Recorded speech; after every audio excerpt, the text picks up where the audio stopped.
कि आपने दुनिया के विशालतम लोकतंत्र के मंदिर में मुझे अपना विचार रखने का मौका दिया है।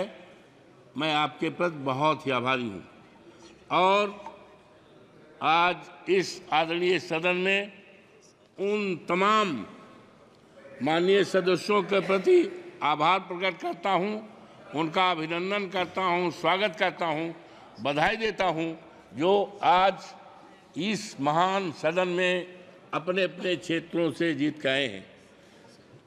माननीय सभापति जी, मैं अपने नेता माननीय अखिलेश यादव जी के प्रति आभार प्रकट करता हूं कि उन्होंने एक ऐसी सीट जो अयोध्या में है, प्रभु श्री राम मर्यादा पुरुषोत्तम राम की धरती पर है, जिस सीट के लिए 54 फैजाबाद के लिए देश और दुनिया की निगाहें लगी थी।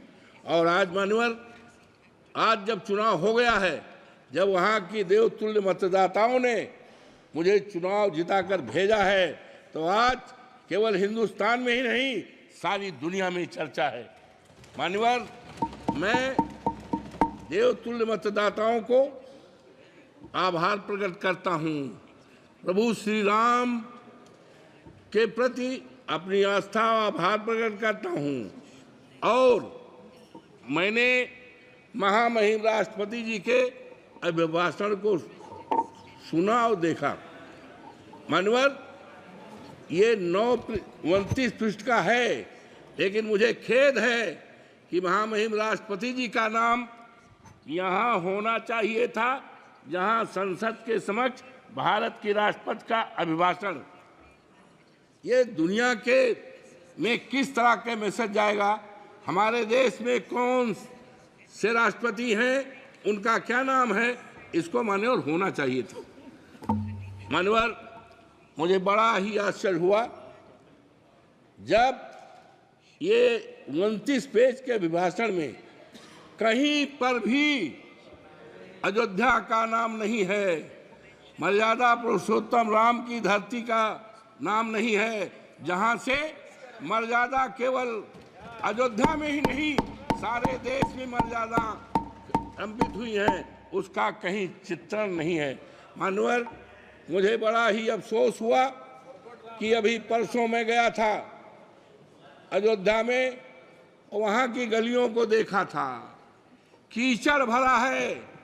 और जहाँ पर हमारे देश के आदरणीय प्रधानमंत्री जी ने 6 महीने पहले एक रेलवे स्टेशन का जो अयोध्या के नाम है उसका उद्घाटन किया था। 150 से ज़्यादा बाउंड्री वाल है, ढह गई है। और सबसे दुखद पहलू है मान्यवर, सबसे दुखद पहलू है कि स्टेशन से आकर के केवल हिंदुस्तान के ही नहीं, दुनिया के न जाने कितने लोग प्रभु राम श्री राम के मंदिर का दर्शन करने के लिए जाते हैं।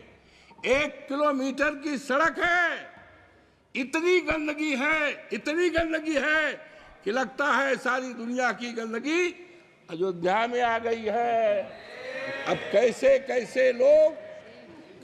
कैसे लोग दर्शन करने के लिए जाते हैं, प्रभु राम के मंदिर में जाएंगे तो सारी गंदगी को पैर से छप करके जाएंगे। और यही नहीं मान्यवर, मैं और आगे बढ़ा तो वहां पर जलायन एक अयोध्या का प्रभु श्री राम के मंदिर के पास का है जलायन मोहल्ला, पानी भरा है। और इतना पानी भरा है, और मानवर गरीबों का मोहल्ला है, कमजोरों का मोहल्ला है, दलितों का मोहल्ला है, और पानी भरा है। और सुना है उसके निकासी के लिए 35 करोड़ रुपए अलॉट हुआ है, लेकिन पता नहीं है ये पैसा कहाँ गया है, किस पे खर्च हो रहा है, गरीबों का मुआवजा नहीं दिया। और मानवर, मुझे बड़ा अफसोस हुआ कि वहाँ पर एरोड्रम बना है, लेकिन एरोड्रम बनने में गरीबों को, किसानों को पैसा नहीं दिया गया। और अफसोस की बात है कि हर साल मार्च के एंड में सर्किल रेट बनता है। सर्किल रेट के द्वारा जमीनों का मूल्य का निर्धारण होता है।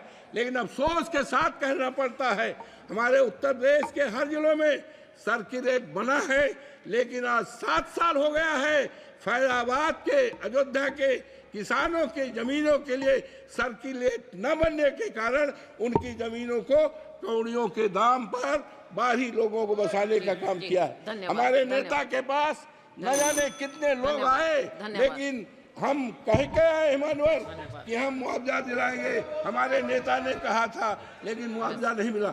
मानवर, ये मर्यादा पुरुषोत्तम राम की धरती है, वहाँ की मर्यादा को तोड़ा गया है। और निशिकांत दुबे जी, निशिकांत दुबे जी,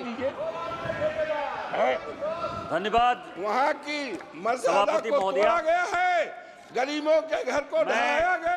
अनुराग सिंह ठाकुर द्वारा प्रस्तुत राष्ट्रपति के अभिभाषण के धन्यवाद प्रस्ताव का समर्थन करने के लिए खड़ा हुआ।